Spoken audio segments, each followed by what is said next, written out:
What's up, guys? It's your girl Sara Ripz and your boy Jay Businessman, and welcome back to episode 2 of the Sara Ripz Show.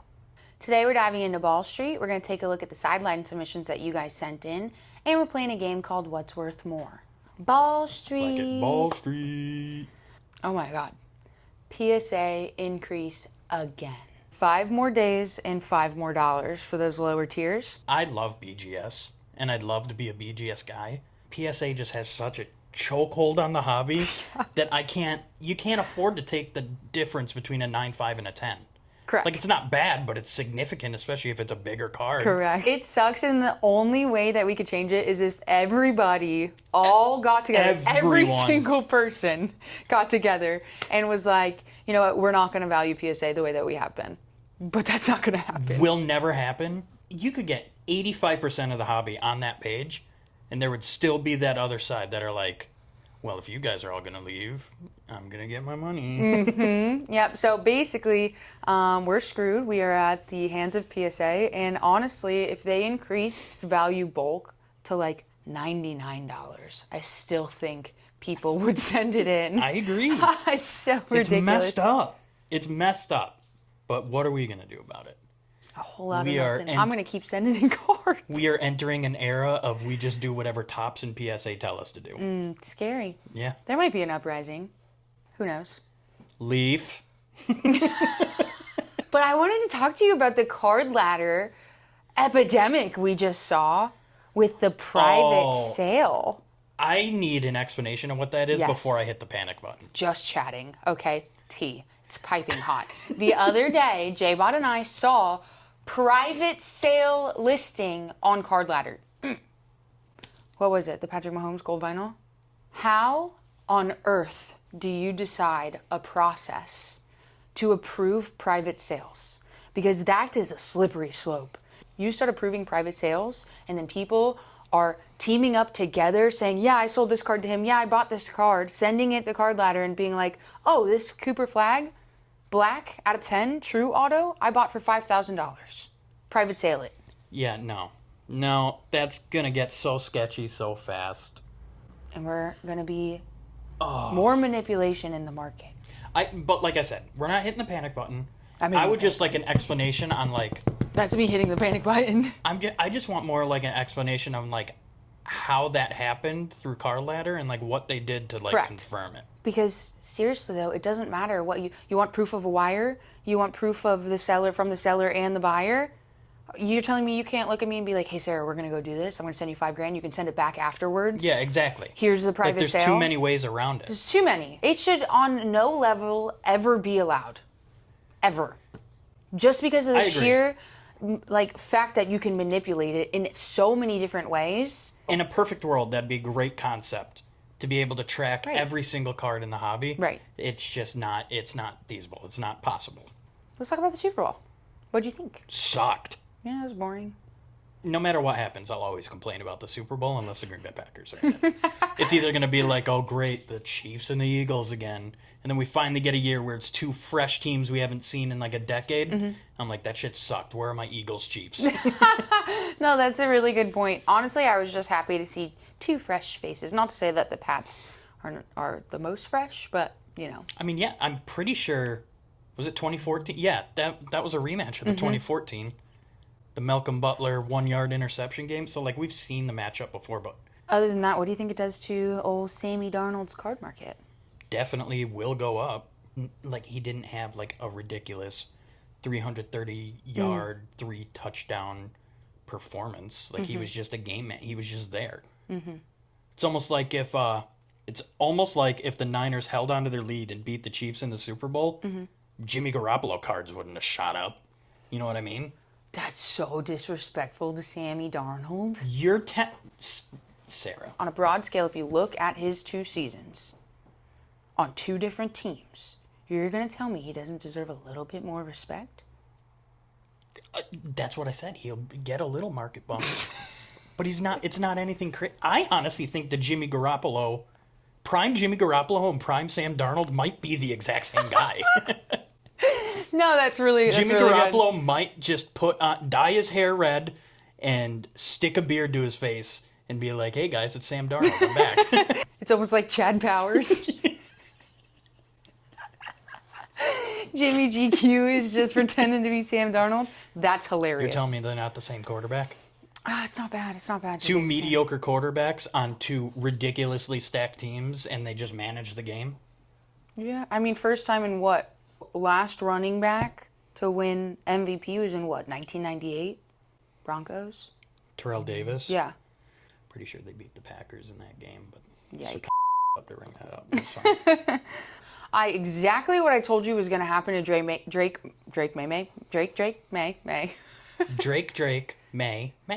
Exactly what I told you was going to happen to his market happened. While everyone I was else, in agreement. I know. While everyone else was buying Drake for the last 4 or 5 weeks, we were selling all of our Drake. Yep. And even if he won the Super Bowl, I think his market still goes down. Here's my hot take and why I think Drake's market would have gone down. Because the hobby's sharpening up. Okay? Everyone has the same idea. I'm going to go buy Drake before he wins the Super Bowl, and I'm going to sell him afterwards. Yeah. And if everybody has the same idea, we're all increasing his market, and then when we all go to sell, nobody's buying. Yeah. Okay, I'm so excited for this one. What are we doing? Today we have sideline submissions. Last week I asked you guys, what's a hobby question you're too afraid to ask? And some of you guys had some really good questions, so let's dive into it. Do you think holding on to sealed product is a good investment for sports cards? I do. People might try to get away from it because it's like the thing you say all the time about how there was limited runs of the higher end stuff back in like 03, 04, stuff like that. And it's obviously way more mainstream and overproduced now. But I still like it, especially for those top chases like Wemby's, Mahomes. Like, just think of the Mahomes stuff. Even if you bought that then and held on to it, that's a crazy good investment. Like 2017 National Treasures to resell right now, you're getting $100,000. Yeah. So, like, if there's an incoming rookie class where you're like, damn, I love a lot of these guys. They're all like I don't know which one to PC. Buy a sealed case and hold on to it. It's almost the same thing as buying the players. Mm-hmm. Let's say you hold this year's Donruss Optic, and because you really like Jackson Dart. Mm-hmm. And let's say 10 years from now, not even, let's say 5. 5 years from now, Jackson Dart, he's on his way to a Super Bowl, hasn't gotten there yet, but he's got an MVP, he's brought the Giants back. Mm-hmm. And let's say no one has hit his gold vinyl downtown yet. That case you've been holding for 5 years easily has doubled in price. Mm-hmm. As collectors, we invest in certain players. Imagine if you're like, I love Jaden Daniels, and you were buying Jaden Daniels, and you were buying Jaden Daniels, and now all of a sudden, it's Drake May. Yeah, exactly. If you have the sealed product, and not just one player, you invested the same amount into all 5 rookie QBs, all 6 rookie QBs, rather than just the one guy. Especially if you're not in the breaking world, right? For us, it's a little bit different because of the sheer rate in which we move product. Mm-hmm. But just being a collector in general and holding on to singles, if you have the bankroll to buy a really nice case of a rookie class you like, I would say that might even be a better investment than putting $40,000 into just one player. So I'd agree. Yeah, I like that. It's a perspective we don't usually get either. Yeah, that was nice. A really good question. It was a really good question. Thank you, Cobb Sauce. Teddy D013 said, not a question, just an explanation on why breakers tend to hit more frequently. Oh, I love this question. There is a lot of talk in the hobby about juiced cases and Panini and Topps favoring people. I personally don't even buy direct from Panini and Topps. You know what I mean? Yeah. There's no way for them to set me up with a juiced case. I think if you look at it, it's got to be at the sheer volume at which these bigger breakers are ripping product. Like if I am Joe and I walk into the hobby shop and I buy one Prism box and I hit nothing, that's literally happened to me on most occasions, mm-hmm. right? Whereas if I am Sara Ripz and I am breaking 20 cases of Prism football a week, eventually I have to hit something, right? I'm going to hit the gold rookie Jackson Dart eventually. I'm going to hit the gold scat eventually, something, maybe even a 101 if I'm lucky. And that's what we see with a lot of these guys, right? Like Blez and Bleacher and Backyard, like they rip so much product, mm-hmm. and they're not posting every bad break. They're not posting every bad case. But you know what they're going to do? They're going to post the case with, of course, 2 pink paparadashas in one box. That's just luck. Like To me, from being on both sides of it, a consumer that has walked into a hobby shop and ripped product, and a consumer that has gotten into breaks and missed, and from being a breaker who has got the opportunity to rip 10 cases in a stream, like eventually you're going to hit those big cards. Like you said, with like Backyard as the example, you got to remember they're ripping product almost 24/7 on like 7 different channels. Yeah. So just the sheer number of cards that they're ripping, they're bound to hit product hits, crazy cards, you know? So like on release days when you're like, man, Backyard hit the Superfractor of Coop Con, Dylan Harper, Wemby. Like, of course they did. Of course They've they ripped 30 cases in an hour And on we 7 haven't even channels. started ripping it yet. Yeah, that's a really good point, J-Bob. So I hope that gives you a little bit of clarity. Hoss83_J wants to know, how can regular people afford to participate in the hobby nowadays? Really good question. Shit's expensive nowadays. Yeah. The smaller collectors in this space have an opportunity for retail, and that's it. That's really it, yeah. You got to find steals and deals where you can on singles, and other than that, like, nobody can rip consistently hobby boxes, like, unless you're literally Shane. Yeah. But like, and it's so unfortunate because the hobby separates you. The manufacturers separate you. They say, here are your parallels and here are your parallels. So it's hard. It's literally so hard. You have to just be like an OG collector. At the same time, that's part of the hobby that I absolutely love, is the building up to what you want. Going through the dollar bins at shows and finding rookie cards of guys that you still believe in, like Sam Darnold's or something like that, or upcoming rookies that are little less known, that aren't the chases, that you're like, this could be the guy, and collecting those and getting all those singles and stuff like that, and seeing your investments turn out and then turning that to a profit. Like, that's part of the hobby that I love. You're so right. You have to look at it from an investment side. Like, especially if you're doing it for money. If you're doing it for the love of collecting, there's so many different ways. You can build complete base sets. Exactly. Stuff like that. I love doing that too. But to your point, which is a really good point, J-Bod, the collectors that are investing and looking at the players that don't have the hype and are using it as an investment piece versus the gamblers who, I want to get the Giants in this break because I want to hit the gold Jackson Dart and make 50 grand. Exactly. Like, that's not sustainable for the smaller And that's collectors. the chase everybody wants. Everybody wants that feeling of hitting the $400,000 card in a break, you know? You're obviously collecting sports cards because you like it. Right. You know sports, you know your teams. Collect the guys that you like. And they don't have to be, I'm not saying you got to go out there and buy their Prism Golds or anything like that. Collect their base cards, collect their higher number parallels, just like invest in a guy that you like and see if he turns out the way you think he does. That's a really good point. Rookie silvers, too. Rookie silvers. That's another one, is like, rookie silvers are they are on the Mount Rushmore of like parallels of cards to have, is a true rookie silver of someone. Prism releases, every rookie silver is going to be juiced up because everybody wants them first. Give yourself a couple months. Literally. Give yourself 3 months and then be like the Coopers. The Coopers were doing how much on release day? Like $500 a piece. $500. Something's crazy. Give yourself some time. You don't have to buy everything all at once. Budget it if you want to even. Give yourself a budget with every paycheck and just buy a little card. Buy a little card. I love that. Seriously, even if your guy is Coop, if you're like, well, what about me? I love Cooper Flag and I want to be a Mavs collector and that's my guy. Yeah. Now, after everything has come out, you could buy 5 or 6 Coop True Refractors, go get them graded, and sit on your investment and watch it turn into a couple $1,000s when you get some PSA 10s back and he's made his mark in the league. And it's a really, really, really good advice, J-Bot. I love that answer.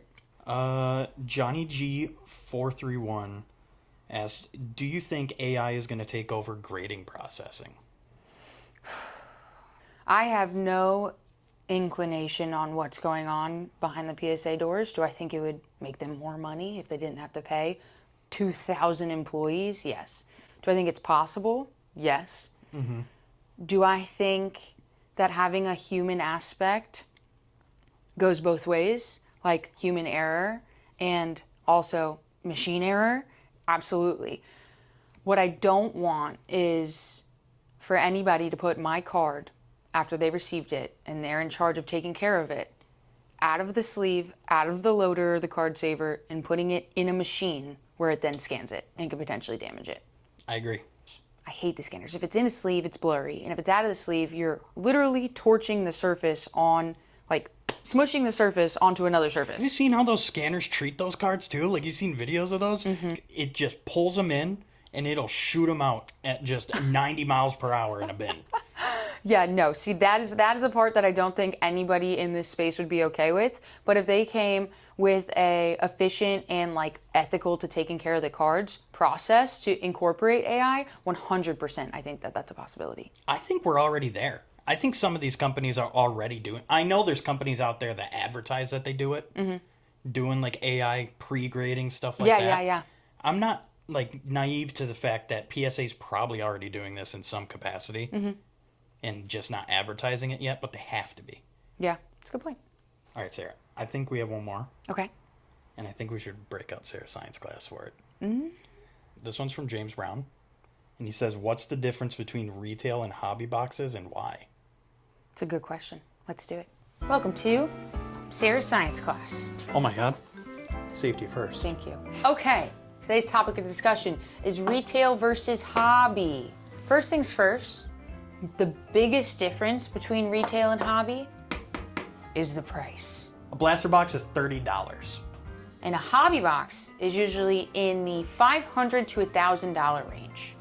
In a hobby boxes, the parallels found in retail are different. The retail parallels, because you're investing $30 to $45, get you a lower ROI. Which brings us to our hit rate. The hit rate in a hobby box is significantly better than that of a retail, including the lower numbers, autos, stuff like that. However, in retail, sometimes they share the same case hits. For example, Absolute blasters still have the kabooms you can hit in the Absolute hobby boxes, which gives the people who only want to spend $30 to $45 a better chance at the same case hits as everybody else. But they sacrifice their hit rate for the low number cards. Location. Retail, like blasters and megas, are normally found in locations everyday normal people go to. Walmarts, Walgreens, Dick's Sporting Goods, all of them. But you normally can't find hobby boxes at those locations. Except Dick's, they started getting national treasures. Are you going to tell them where you find hobby boxes? Hobby boxes you find at www.whatnot.com/SaraRipz. Or on online retailers like Dave & Adams. I love that. Overall, hobby boxes are more expensive and have better hits than blasters in retail considered, which are less expensive. So mainly the question is, what's your bankroll and what are you chasing? Really? Yeah, honestly. If you're looking for specific case hits, do your research on what retail products have hobby case hits. And that's going to be where you can get a better ROI for less money. Thank you for coming to Sarah's science class. It's Givey time. Last week's giveaway winner is... Congrats on your rookie Bryce Young downtown. I'm jealous. This week's Givey is straight from your girl's PC. Good time to be an OKC collector. What is it? Jalen Williams, tie-dye, courtside, That's so cool. rookie, PSA 9. I love this card. This one is a piece of my heart. All you have to do is like, comment, and subscribe, and tune in next week to see if you won. Is it game time? It might be game time. Yeah. It might be game time. All right, I guys. love Today's game is what's worth more. J-Bot and I both prepared 5 questions, and we're going to 1v1. The person with the higher score at the end wins. Would you like to go first, or would you like me to go first? You went first both times in game time last week, and you won, so I'm going to go first this time. The first one I have for you, J Businessman. What's worth more? A 2020 National Treasures Colossal Anthony Edwards RPA out of 49 in a PSA 10, or a Turkish hair transplant. A Turkish hair transplant? I need one of those. I mean, the whole reason people go to Turkey is because it's cheaper. Would you like to see a photo of the Ant-Man RPA? No, I don't need to. I think it's Ant-Man RPA is worth more. Ant-Man RPA is worth $4,800. A Turkish hair transplant averages at $4,500. Let's go! Let's go! Point for J Businessman. Let's go! Point J Businessman. All right, got to start saving. All right, Sarah. What is worth more? A PSA 10 Giannis Antetokounmpo rookie Prism Auto base, not silver, just base, or a Wilson airless basketball numbered to 50. Wilson airless basketball? I'll show you a picture. Thank you. Because I didn't think you knew what those were. Okay. This is hard because I literally have no idea what that is. It's numbered to 50, which gives me a little bit of, I think, which is what he wants me to think, which is why he wants me to pick it. Rookie Giannis, base auto and a PSA 10. I mean, I know his rookie Greek autos aren't even doing that much, so I'm going to say it's not that big of a deal. I feel like the Wilson is worth more. That's going to be my final answer. I'm locking in. It's only 50 of them. The Giannis rookie Prism PSA 10 does $3,300. Okay. The Wilson airless basketball numbered to 50 does $7,500. Yes! Point one, Sarah. All right, Jay, Businessman. 1986-87. Fleer, Michael Jordan, signed rookie card in a PSA 5. He had to have signed it. Whatever. In person auto. Yeah, okay. Or an Hermes, Kelly White, Birkin bag. Watch this. Birkin bag. Lock it in. Tell me I'm right. You are wrong. What? What is it? A 1986-87 Fleer Michael Jordan signed rookie card in a PSA 5 does $38,000. And an Hermes Kelly White Birkin bag does $32,500. No point. Little baby set me up for failure. I hear all about all these Birkins. It is really expensive. And I knew I was going to get you on that one because of the Mr. Beast. Mr. Beast, yeah, he got Birkin my bag ass too. stream. Okay, this is my chance to take the lead. All right. Still 1-1. We're Technically, fine. yes. Sarah, what is worth more? A 2012 National Treasures Kobe Bryant logo man numbered to 2 in a PSA 10, or a 7-night stay in the presidential suite at the Four Seasons in Maui, Hawaii, with amenities included. Okay. 7-night stay in the presidential suite. The Four Seasons is expensive. Give me the Four Seasons. That shit's expensive. Give me the Four Seasons. Okay. You ready for this? The Kobe logo man just sold for $456,000. A 7-night stay in the presidential suite at the Four Seasons in Maui, Hawaii is $245,000. No. We are back even. Okay, well, you got me saying it was numbered to 2. That's BS.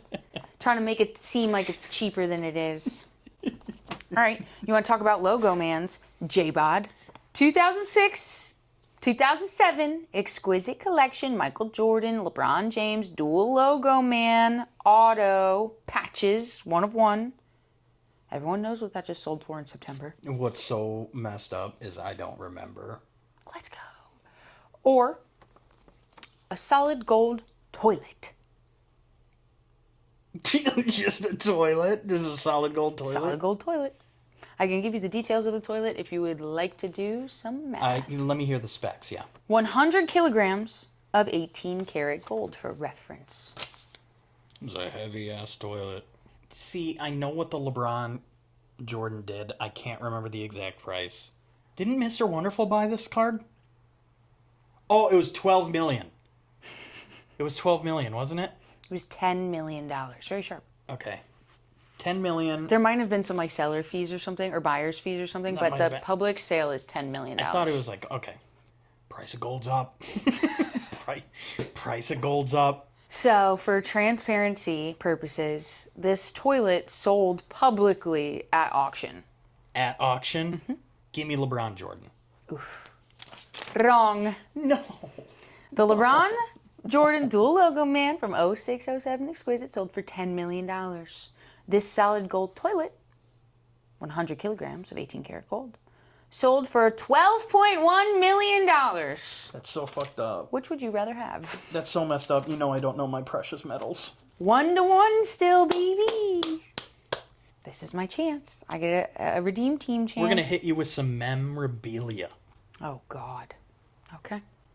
Sarah, what is worth more? The game-worn 2013 NBA Finals Game 7 LeBron James jersey, Oh, or a fully functional but not street legal exact replica of the Batmobile from The Dark Knight Rises. Yo, this is a good one. I can't imagine either of them are shy of $1 million. So I'm going to have to really do some thinking here. You said what year LeBron James game worn? 2013. 2013. So that'd be a Miami Heat Game 7 Finals jersey. If it was Cavs, I was just no brainer going Cavs here. But now I'm kind of debating it. As much as card and sports fanatics are sports fanatics, entertainment fanatics are nuttier. So I'm going to go with the Batmobile replica, even though I have a feeling I'm going to regret it. Go ahead.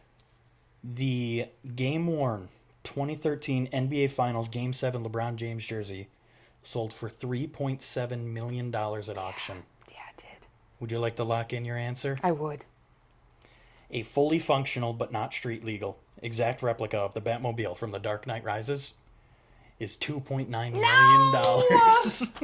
No, that's such a good one, J-Mod. Fudge Brownies. 1-1 again. All right. 2009, Topps Basketball, Steph Curry, rookie, PSA 10. Okay. Or a Balsam Hill 18-foot Christmas tree. For transparency purposes, the Balsam Hill is what my parents have in their house. All right, so we talking bougie brands.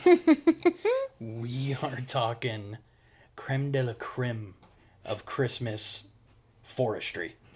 Now, I think when she says that's the tree that's in my parents' house, she's trying to me out.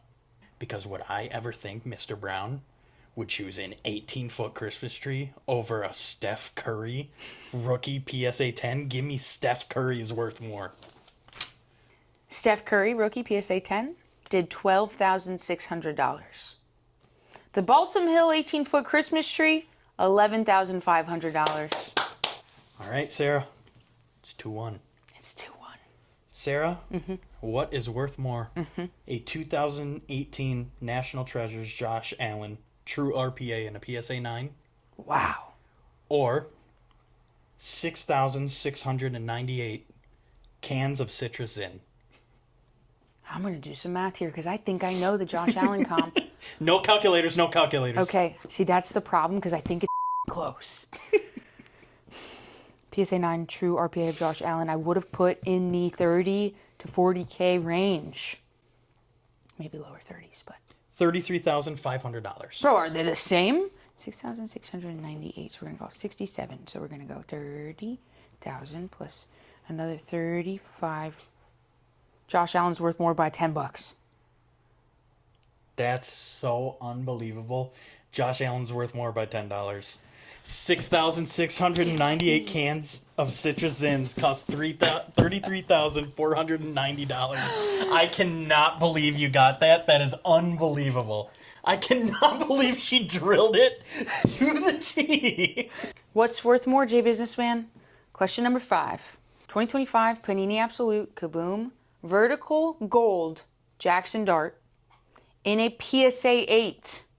Or this piece of the moon, which, for clarity, sold at auction again. Northwest African Lunar Meteorite End Cut. It's a piece of the moon, is what it is.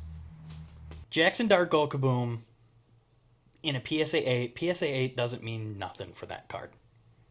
I really don't think it affects the value much. But the problem is, what is the value? I'm going to say it's same range as that. Give me 30,000 for that Jackson Dart. Jackson Dart sold PSA 8. It does affect it a little bit. $24,120. Okay, so I'm close. $24,000. A piece of the moon, dude? remember what you were saying about the Batmobile. Mm-hmm. You said, you know entertainment. You know nerds. They got money, right? All I'm thinking right now is Sheldon from Big Bang Theory. How much would that man pay for a piece of the moon? Give me the piece of the moon. This specific Northwest African lunar meteorite end cut / piece of moon sold for $20,000 at auction. Got him! No. I knew you would think the moon was worth more. I knew it. Mental warfare is crazy right now. Do it. It's tied 2-2, and I am the ringer right now. It is bottom of the ninth, 2 outs, bases loaded. Can you make contact? I hope so. Sarah, what is worth more? The 2024 Donruss Optic Jordan Love Gold Vinyl 101 Downtown in a PSA 9, or the total cost of a first-time DWI, including bail, legal fees, court costs, and insurance increases in the state of Texas. Why Texas? J-Bod's Pookie Bear? Gold Vinyl Downtown Now, in a PSA 9? I will give you this. You're going to give me something when I'm about to beat you? About to beat me is crazy. I got this shit. All right, fine. No, let me hear it. Nope. I'm sorry. Nope. Take it back. I apologize. Nope. Please. No. Okay, Jordan Love, Gold Vinyl, Downtown, 101. I'm going to say that a DWI, increase in insurance, legal fees is where they get you. That's the tricky part, because I think to like just pay the bail and like do all the things, I think that's like 10 to 15 grand. But I think legal fees are probably closer to like 20 on top. So I'm going to say that all in, I'm going to say a DWI in the state of Texas, including legal fees, insurance, bail, etc., is going to be somewhere around 35 grand. That's my guess. I'm going to say this. This is, again, mental warfare. I don't think J-Bod would have picked Jordan Love and expected me not to pick it because it's his favorite, which makes me think it's the DWIs, but I also don't think he'd ever pick something more expensive than Jordan Love, so give me the Jordan Love. The Jordan Love sold the day after the LeBron sold. Wow. For $15,630. The total cost of a first-time DWI, including bail, legal fees, court costs, and insurance increases in the state of Texas, is $17,000. We can't have a tie, We can't have a tie. Sudden death round. J-Bod picks the year, I pick the player, he picks the product, I pick the parallel, and we guess the comp, and the person closer to the comp wins the game. I'm going to go a year that we know well. Give me 2024. Let's go Stefan Castle. Okay. Let's go... Oh, he doesn't sign. Looks like we're going Prism. Oh, true gold. Who wants to go first? We should rock, paper, scissors. We should. Rock, paper, scissors, shoot. I get to go first. This is not good for me. I don't want to go You can first. defer. You go first. Again, Prism True Gold is a Mount Rushmore card someone can have. Stefan is, in my opinion, by far the best player in that class. But he's not like... He doesn't have a ridiculous market. I'm going to go $18,000. I think you're high, and here's why. I thought might have been a little low is what I was worried about. Really? Yeah. This is going to be good then. I know his Donruss Optic Gold and a Beckett 9.5 did like $4,800. Again, it's Donruss Optic. Prism is the pinnacle of the hobby. But I'm going to say it can't be more than triple. So I'm going $12,750 raw. Oh my God, you're so cooked. His Gold Vinyl Rookie Downtown and a PSA 9 did $18K. Sharp. Oh, I see a Beckett 9.5. True Gold? True Gold. I'd say PSA 9, semi-similar to raw. Beckett 9.5, a little above PSA 9. I mean, based off what I'm looking right now, I think I'm pretty cooked. What did the 9.5 do? $12,200. Damn. That was closer than I thought. Good game, SB. Good game. Yay, I won one! All right, guys, that's it for episode 2. Thank you for hanging out with us. I'm your girl, Sara Ripz. That's your boy, J Businessman. See you next week. Bye, chat. Bye! Can't believe I lost.